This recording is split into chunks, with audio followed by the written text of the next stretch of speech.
This is your Wednesday daily delivery. I am Michael Rand. Hope everyone's having a good day today. Hope everyone's enjoying all the winning that seems to be happening lately. I hesitate to bring it up because sometimes when I do, it feels like that is the point that things turn. But I think we've got some evidence that suggests that some of these teams in this market are pretty good. One of them being the Wild. We'll get to them here in just a minute.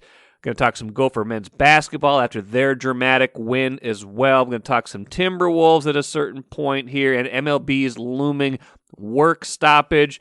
I'll have 3 Gopher athletes on today's podcast, all of them with important games coming up. Sara Scalia from the Gopher women's basketball team. They play North Carolina tonight. Sammy Walker from the Gopher men's hockey team. They have a big series at Michigan this weekend. And Abigail Boreen from the women's hockey team. She will be playing along with her teammates against Wisconsin this weekend in a showdown for sure. If you did not watch much sports on Tuesday, you might be asking, well, why was he talking about all the winning? What did I miss? So let me catch you up. Gopher men's basketball. 6-0 this season in dramatic fashion. Beat Pittsburgh 54-53 last second tip-in. I think it was about 2.5 seconds. So maybe not quite last second, but dramatic. Dramatic finish for them. They beat Pittsburgh, goes down to the wire, a true road victory. I got to be honest, you guys, I didn't know if they would win 6 games all season. I looked at their roster at the beginning of the year. I think I talked about this with Marcus Fuller when he was on, 2-3 months ago, as I kind of looked at the transfer portal, looked at what they were doing, and I was like, I don't think this team's going to win more than a few games this season. Marcus and I certainly will get into this more. I expecting to have him on Thursday's show to talk more Gopher men's basketball, but they're impressive in some important ways that bode well for this season and frankly bode well for the future when they have, a roster that is assembled with even more talent. I think this year's team is showing us 2 things: that Ben Johnson knows how to coach, and especially knows how to coach defense with an assist from assistant Dave Thorson. They're in a lot of these games because they get stops, because they have a sense of urgency on that side of the ball. And they play hard, and they execute. I don't think, again, they don't have the most talent in the world. A lot of the guys on the roster coming from low or mid-major programs, but they're 6-0, and I don't think they played the world's hardest schedule, but you know what? You beat 6 teams in a row, you beat a major conference team, Pittsburgh, on the road. That tells me that once they get to Big Ten play, if they keep playing this way, again, I don't think we're talking about an NCAA tournament team still. I think that the talent gap will catch up to them, the size gap will catch up to them at a certain point. This is a team that feels like it's going to be a lot more competitive than I had ever imagined. And that's a credit to Ben Johnson, and it makes me even more interested for what looms ahead for them in the future. The Wild beats Arizona 5-2. You guys, Wild right now, again, subject to change. Everything we talk about with sports is subject to change. Everything is, once you think something's hopeless, suddenly it's not after a couple games. Once you think something's rolling the right way, we magnify these things to a degree that maybe they don't deserve to be magnified. We don't let the seasons play out and just kind of happen. But at this snapshot, this moment in time, the Minnesota Wild is tied for the most points in the Western Conference. They have 31. That's good. 15-6-1. You cannot argue with that record, and you certainly cannot argue aesthetically with how it was assembled, because here is the second number, and possibly even the more astounding number for those of us who have watched a fair amount of Minnesota Wild hockey over the years, especially those of us who might remember the Jacques Lemaire try to squeeze out a 2-1 win era. They are the league leaders, NHL-wide, league leaders in goals scored right now. Unbelievable. They've been on a scoring binge. They had 5 more in Tuesday night's win. Just an amazing stat for a team that struggled to put the puck in the net historically. 83 goals scored in 22 games. Not quite 4 a game, but they've scored 4 per game in almost every game during this nice run that they've been on. And again, we'll probably talk more Wild on Thursday's show as well. Ryan Hartman, who has been a big part of that surprising offense, he will join me on Thursday's show. He has 12 goals this season, which is tied for the team, or not tied. He leads the team with 12 goals. Nobody else has more than 9. Didn't score in last night's win, but had 2 assists. So he has 12 goals, 6 assists on the season. Second on the team in points behind Kirill Kaprizov. Just rolling really well right now for them. And again, not necessarily expecting that to keep up. That's a 40-goal pace for someone who's never scored, even 20 in the NHL. But a really strong season for Hartman so far, part of that offensive explosion. So I'm interested to talk to him more about that on Thursday's show. Let's talk Timberwolves for a moment, if you will indulge me. Didn't get a chance to talk much about them in the last 2 shows. We go pretty football heavy on those for good reason. A lot of interesting stuff with football going on, but didn't talk at all on Tuesday's show about the Wolves' win over the Pacers on Monday night. Wolves now 11-10. Not even just in the play-in right now. It would be in the top 7, top 6 of the NBA right now. If the season ended today, they were 4-9, so they've 7-1 since that 4-9 start. And what's interesting about the NBA in particular right now in the Western Conference, it seems like it's dividing itself into some pretty distinct tiers. Now, some of the top might shake itself out a little differently, and some teams might move, into different tiers. But right now, the Suns and Warriors, 18-3 for the Suns, 18-3 for the Warriors. Suns just beat the Warriors Tuesday night in a really good game. Suns have won 17 in a row. That's pretty good. Those 2 teams seem like they are the class of the West. Then you've got Utah, 4 games behind them, but 3 games clear of anyone else. Then you've got this middle, 4 through 10.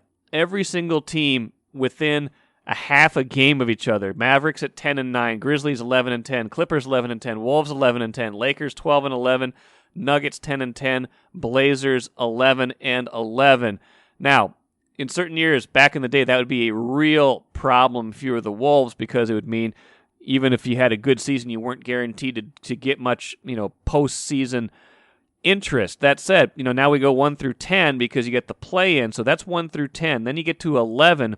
The Kings at 8-14, 3 games behind anybody else in that kind of middle 500 group, and then the Spurs, Thunder, Pelicans, Rockets. So what you've seen with the tiers right now is that if with the Wolves, always a gigantic if, but if they keep playing reasonable basketball, they could stay in this kind of mid-level tier and find themselves, in that play-in at the very worst, and perhaps even better if they are on the upside of that, they could wind up in that top 6 group and not even have to worry about the play-in. But regardless, right now looking good for them, especially lately, 7-1 in that stretch. Been playing good defense, closing teams out, winning games that they absolutely did not win in the past. They've got the Wizards tonight. I mean, both the 76ers and the Pacers game, both games where things were slipping away, and they found ways to win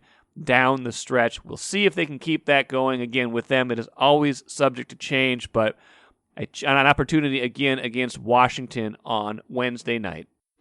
Take a playcation to Mystic Lake for 24/7 gaming, fun restaurants and bars, and luxurious hotel rooms. And join Club M to bask in the rewards. Follow the lights to Mystic Lake, where every day is play day.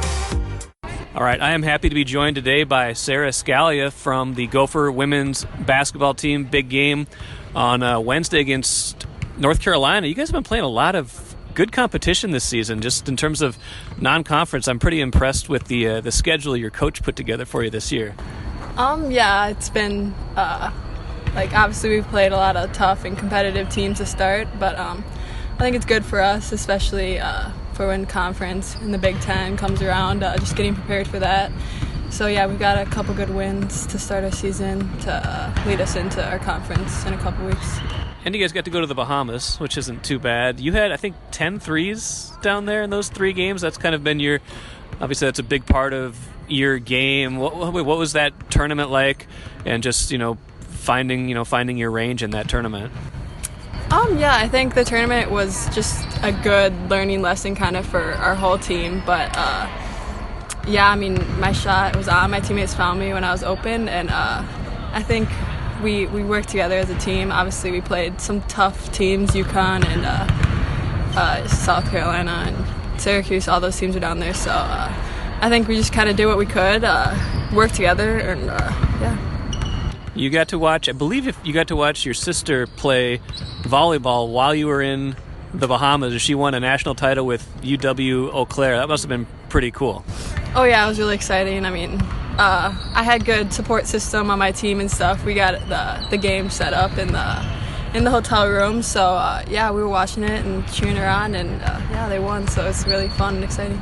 And your younger sister just committed to play for St. Thomas, Yep. Is that right? So not much of a rivalry there yet, but that's got to be kind of interesting for the family.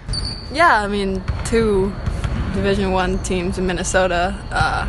So, yeah, I mean, it should be good, especially if we play each other. It'll be fun and, bring back the old times.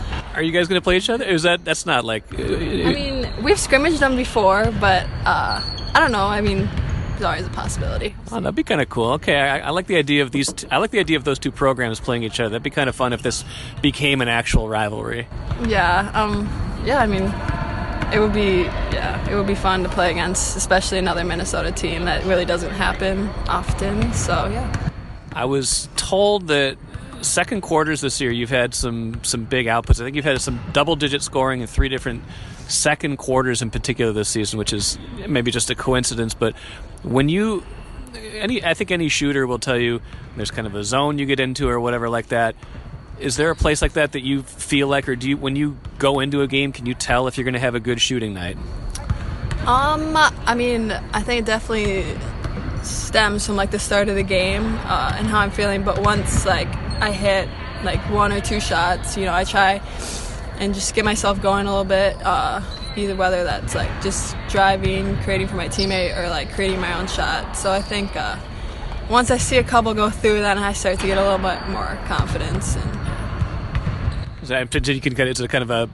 Conversely, do you feel like when you aren't making a couple, do you kind of shoot your way out of it, or how do you kind of get your way out of a rut? I'd say I kind of try to stay aggressive and try to keep getting myself involved in the game, and then eventually hopefully I'll get an easy one or something just to start, whether it's free throws or a layup or something. So I mentioned your sisters. I think your parents both played sports too at a high level. Was it kind of not even really an option not to play sports in your family? I mean, I don't even remember it ever being an option not to play. I mean, we've all started from a really young age playing, whether it's basketball, volleyball, softball. So sports has just kind of been around our family for however long. You came from Stillwater, and you were one of the first in-state recruits that Lindsay Whalen brought in when she was hired as head coach, and now pretty good in-state recruiting class coming in next season, it looks like, too. Do you feel how important do you feel like it was for you to stay home, and how much do you kind of enjoy seeing this next wave coming in now, too? Yeah, I mean, staying home is obviously a big factor for me, and just being able to represent my home state. So I think the next, 4 players we have coming in next year from Minnesota, it'll be good and exciting. I mean, we all kind of know each other, so I think it'll be fun playing with them. Last thing for you, Sarah. Appreciate your time. North Carolina, like I said, Wednesday, big game for you guys. It's been kind of the opponents are just kind of coming one after the other. Give me a couple things that you guys need to do to win this game. I think we've been really focusing on just paint touches, getting in the paint and feeding our post for sure. I think getting our post going early will kind of help, whether they dig down, they'll get open looks outside. So I think a big thing is just getting some points in the paint. Always good to do that. Sara Scalia, appreciate your time. Thanks for joining Daily Delivery today. Thank you. The Gophers host North Carolina tonight at Williams Arena.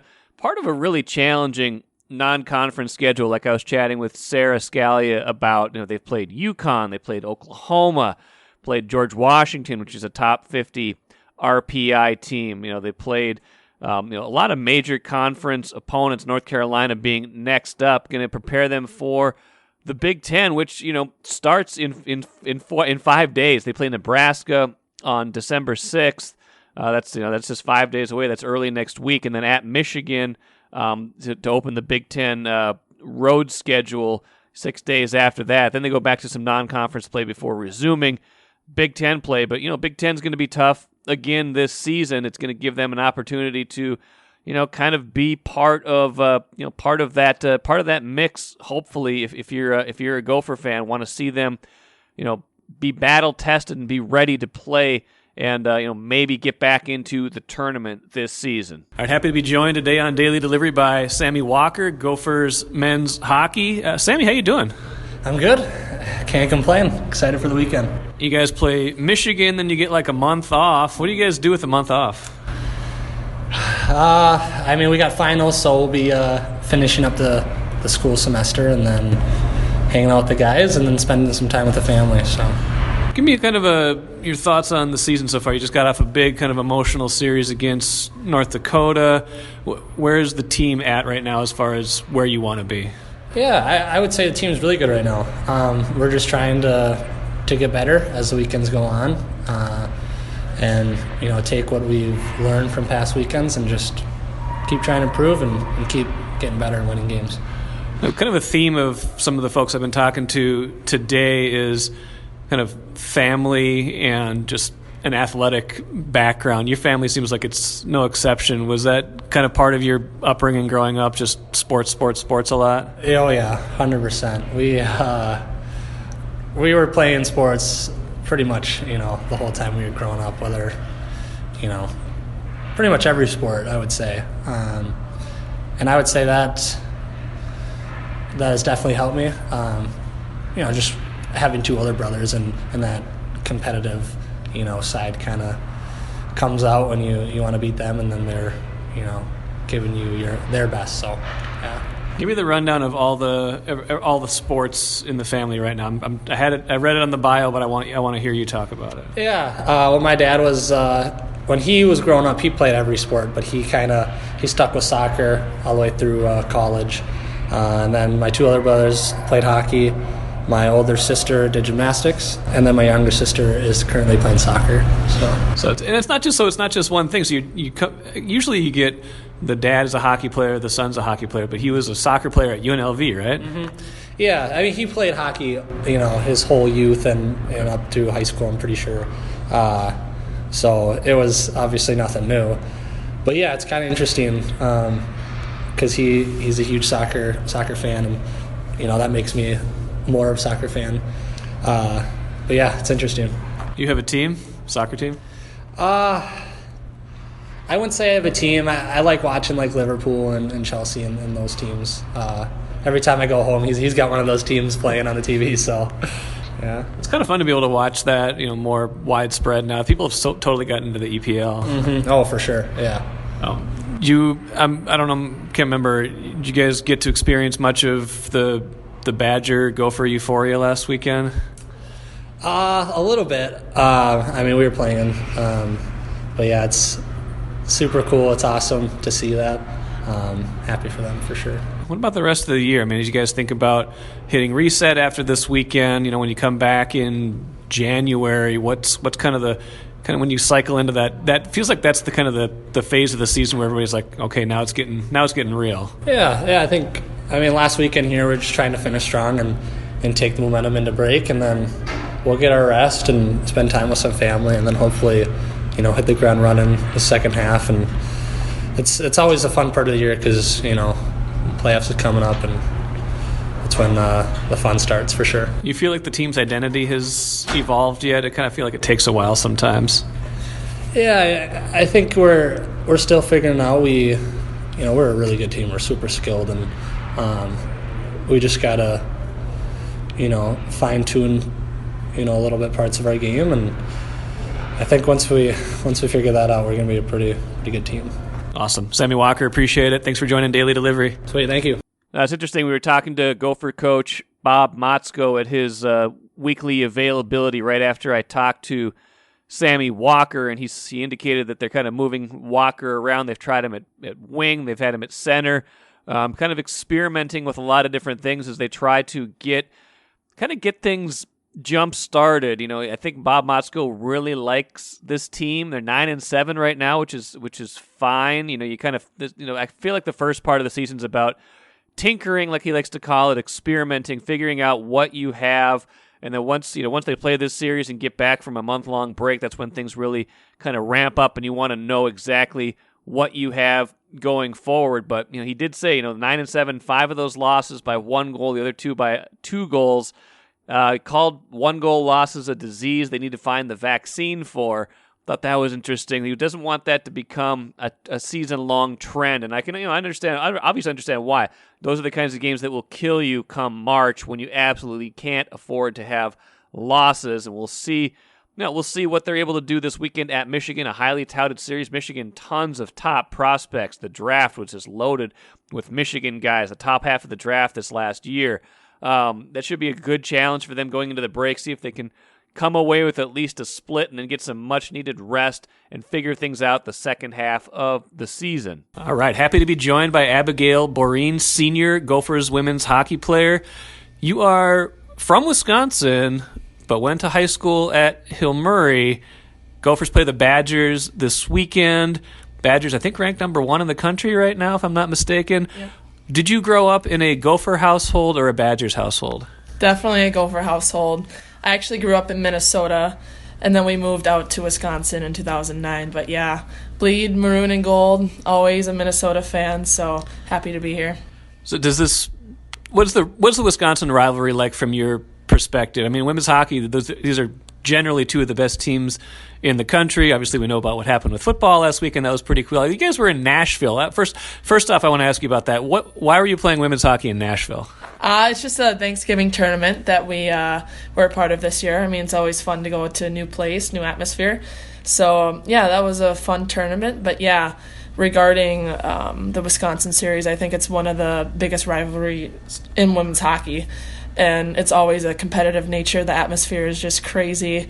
It's always a fun game to play. Now, your bio says your dad played a year for the Gophers here? Correct, yes. So it's kind of cool how I can kind of keep the family tradition going. I have a lot of cousins, and Onset went to the University of Minnesota, so it's in family nature to come here. And you are having a very good season. What's as you've kind of, I'm sure last year was just kind of weird for everybody as you kind of prepared for this year. Did you envision having the kind of impact you're having right now? Yeah, I mean, last year was difficult for everyone, but I knew I had to bring a new level to my game this year. And, playing with Heise and Skaya, we just connect well off the ice first, so then our connection on the ice is great. And, yeah, I think we're playing great so far, and we're just going to carry it into the next series. How important is that in hockey in particular? I'm sure you've played other sports. I think you played soccer for a while. Mm-hmm. Like, hockey feels like the sport that I hear athletes talk about, like, how important that connection is. When you kind of have that off-ice connection and when you kind of understand each other's games, like, what does that do for you on the ice? I think it's one of the biggest factors into having your on-ice chemistry, where we are like best friends off the ice. So I think, when you have a bond with someone, you'll connect on the ice, and I think it's one of the biggest factors in hockey. When you talk about the Wisconsin rivalry, is this, you probably know a lot of these elite players growing up. You probably play in a lot of the same kind of select tournaments. Mm-hmm. Is this the case where it's like it's a true like bitter rivalry, or is it the case where it's like it's a competitive rivalry? I think it's just a competitive rivalry. You come to the University of Minnesota to beat the Badgers, so I think it's more. It's bitter at times, but I think it's more competitive for sure. Now, I know you guys were in Nashville. Did you get to watch any of the football game? We did not, but I saw that we won, and that's great. I hope we can win this series as well. I hope you can too, for the sake of the Gophers. Just a couple more things for you. I think you have one more series after this against Minnesota Duluth, and you have like close to a month off. Is that? I think hockey gets that big break almost every year. Is that a good time to recharge, or is it kind of weird to kind of have a month where you're not playing any games? I think it's a good time to kind of just reset and spend some time away from hockey and with your family. And, you can always skate and whatnot during break, but I think it's a good reset button. And then you come back prepared and better than ever for the second half of the season. Final thought, if you're going to win this series, take a game, take 2 games, maybe what are some of the keys to beating Wisconsin this weekend? I think just relentless forecheck, getting pucks deep, playing discipline in the D zone, and just out-competing them, I think, is what it comes down to. Okay, I appreciate it. Thanks so much for joining me today. Thank you so much. Enjoyed chatting with Abigail Boreen. Gophers' big series at Wisconsin Friday and Saturday. Gophers ranked number 5 in the country right now. Wisconsin number 1. So an opportunity for them. They got another big series the weekend after this, home against Minnesota Duluth, before they get a few weeks off to kind of tinker like the men's team as well and make sure they're headed in fully the right direction. Now, also had a chance to talk to Brad Frost a little bit more, the head coach of the women's team, about Abigail Boreen. Here was kind of here's how he viewed her journey from kind of a role player the first 2 years to what she's become now. Well, it started last year. She was kind of third, fourth line type of kid for us her first 2 years. We felt like there was more there when we recruited her, and last year she just came in and started playing really, really patient with the puck. She was possessing it well and not giving it up until she had to, and that helped her confidence grow, start getting on the scoreboard. I think she had 10 or 11 goals last year in a shortened season, and she's just continued that on here as we've gone this year. So really fun to see her get to the level that we always believed that she would be at, and she's really kind of one of those heart and soul kids for us. So like I said, a lot of big games coming up for Gophers teams in the next few days, and I thought it was interesting, the family theme with all those athletes. A lot of family members were athletes in each of those cases. Kind of find that to be true with a lot of families, a lot of elite athletes, but was especially true in all 3 of those cases. Let's finish with the cooler. Major League Baseball work stoppage is looming. Could happen at midnight tonight. The fact that it barely registered on my radar until I thought about it a little bit more today tells me where baseball is on my, kind of on my pecking order right now. Also shows you how important it was for the Twins to get the Buxton deal done this past week, because if they didn't, they were going to have to wait months, because you can't have contact with players if there is indeed a lockout as part of this work stoppage. Barring something unforeseen, though, there's going to be a lockout. Creates the sense of urgency, I guess, but it just seems like it's a bad thing for baseball as they slip further into the abyss. Definitely I feel like they're the number 3 league in U.S. sports right now, behind the NFL and the NBA, and they keep falling faster and faster. Good column on Buxton, by the way, by Lavelle Eniel III, and the kind of the slippery slope of tying performance incentives to MVP awards, and the kind of difficult position that puts writers in if they want to avoid a conflict of interest with the players that they cover. That will do it for today. Like I mentioned at the start of the show, Ryan Hartman from the Wild expected to be on Thursday's show, as will Marcus Fuller, the Gophers men's basketball beat writer. So plenty more talk about both of those 2 teams on Thursday's show. Friday, expecting to have Alan Horton, radio voice of the Timberwolves, on the show. So good stuff coming up. Hope you enjoyed it. We'll be back at it again on Thursday.